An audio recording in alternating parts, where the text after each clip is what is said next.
Някои хора казват, че няма нищо по-хубаво от лошото време. Когато гледаме позитивно на събитията, в това вярваме и ние от Холсим България.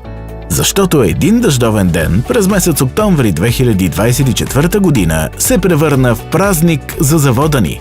Тогава за втори път отворихме врати и посрещнахме наши съграждани от град Враца и селата Бели извор, Лилече и Власатица, както и колеги с техните семейства и близки.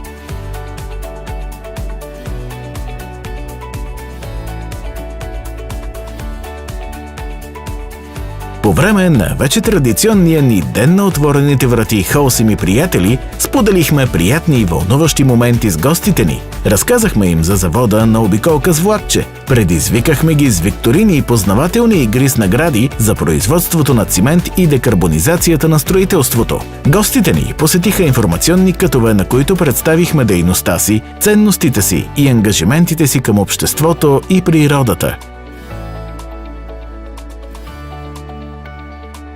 Играхме, учихме и се забавлявахме. И ни вървеше като по вода. Не забравихме и най-малките ни гости, които преживяха своя малък празник в завода.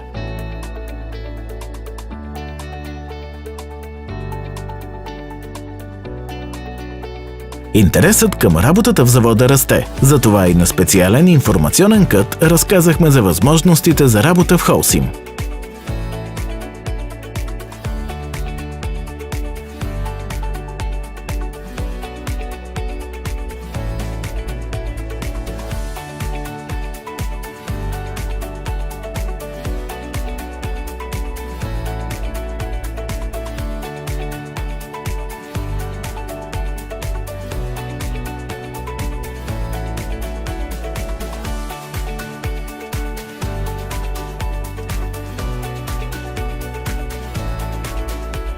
Ние сме Холсим. На предна линия в стандартите за производство, в иновативните решения в зеленото строителство, в подкрепата за опазването на околната среда и развитието на кръговата икономика. Ние сме отворени, диалогични, прозрачни и добронамерени. Благодарим ви, че бяхте с нас. До нови срещи!